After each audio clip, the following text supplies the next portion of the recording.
歡迎大家參加善會舉辦嘅失智症義工訓練工作坊。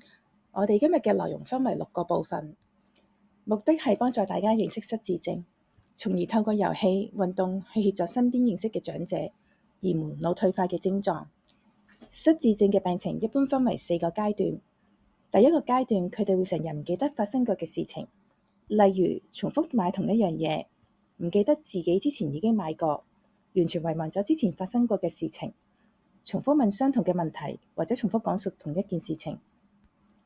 而第二階段，佢哋會開始慢慢失去方向感覺，對時間地點不能確定，例如唔記得今日係幾月幾日星期幾，就算去咗街都認唔到路，唔識得返屋企，唔識得話俾人知佢哋自己嘅位置喺邊度。屋企人往往要報警先可以揾返長者。第三個階段，長者嘅情況就已經進入比較差嘅階段。長者會對以前好熟悉嘅事物完全唔能夠自己處理，例如收到銀行嘅月結單、帳單，唔識睇、唔識得處理。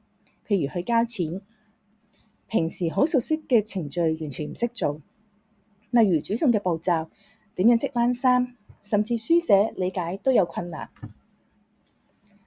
第4個階段，佢哋嘅情況就更加差，可能已經唔能夠自我照顧，唔能夠自己去廁所、大小便失禁，講唔到嘢，或者詞不達意，講出嚟嘅說話其他人聽唔明，會有吞嚥嘅困難嘅情況，有時甚至需要臥床，唔可以走動。所以我哋能夠喺早期介入，加以訓練，就可以延緩每一個階段嘅症狀。我哋喺院舍中會設計一啲遊戲俾長者玩，重點係增加佢哋嘅手部運動，訓練觸感，從而活動大腦，增加佢哋對顏色、專注力、立體同視覺空間感嘅訓練。我哋會同佢哋做下運算訓練，玩一啲遊戲，可以勾起佢哋嘅兒時回憶，增強記憶力。我哋可以做幅圖，俾長者睇完，要佢哋記住，之後叫佢哋講睇下幅圖咩嚟嘅，主要係訓練嘅記憶力。第二類嘅訓練係訓練佢哋嘅立體同視覺空間感覺，可以砌下圖形，或者用筷子夾起花生或者毛蘭。義工都可以準備一個時鐘同長者玩。義工講個時間，長者識唔識得撥出正確嘅時間？另外畫顏色呢一啲都可以訓練長者嘅立體同視覺空間感覺。而第3類嘅遊戲係分辨顏色，我哋會準備一啲顏色卡紙或者積木俾長者玩，叫佢哋按顏色分類放埋一齊。另外我哋都可以同長者玩下迷宮圖。而最後一類嘅遊戲係希望可以令長者保持到運算同埋理解能力。我哋會準備一啲減數嘅算術題俾長者做，因為對長者嚟講減數係比較難嘅。我哋都可以同長者玩下啤牌，比下數字大細。成語配對、穿珠仔呢啲遊戲都可以增加長者嘅理解能力。呢一啲訓練都係要長者多活動身體、多表達、多與其他人溝通。運動係有助佢哋嘅氣血運行，人都會精神啲。同時，佢哋會多啲機會同其他長者交流、學習，增加相互嘅安全感，從而獲得更大嘅自主性同滿足感。希望義工喺玩遊戲嘅時候，可以多留意長者嘅情緒，同佢哋多啲互動。對長者要有耐性。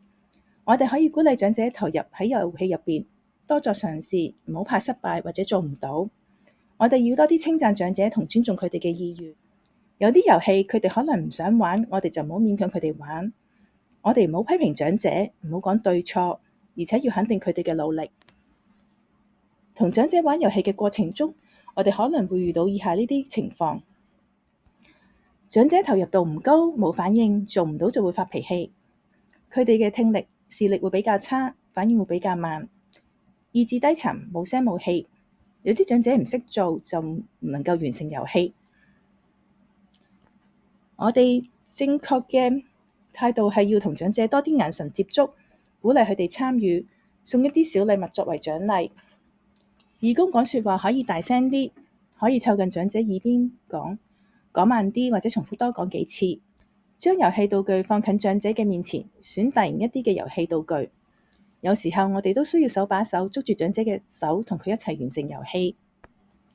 當長者完成到遊戲，得到認同同尊重，佢哋會開心有成就感，對佢哋嚟講係一個好重要嘅原動力，令到佢哋可以進步。喺訓練之前，我哋會同長者做一啲測試，做完4次活動之後，我哋會再測試一下，佢哋都會有一定嘅進步。所以尊重、關心長者係會令到佢哋改變同埋肯嘗試。記得訓練唔好太長時間，中間要休息下同埋食下嘢，令氣氛輕鬆啲。其實長者需要被人關心，簡單嘅遊戲好似玩包剪揼、紮下骰仔、你喐下手指，呢啲簡單嘅動作都可以活動大腦。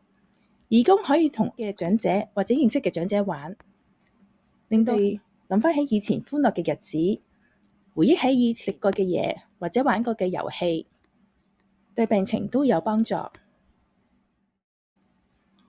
呢個善心嘅行動同長者歡度快樂嘅時光，願有你哋嘅參與。多謝各位嘅參與，為咗幫助你哋了解頭先嘅內容，我哋準備咗幾個問題，大家一齊睇下答唔答到？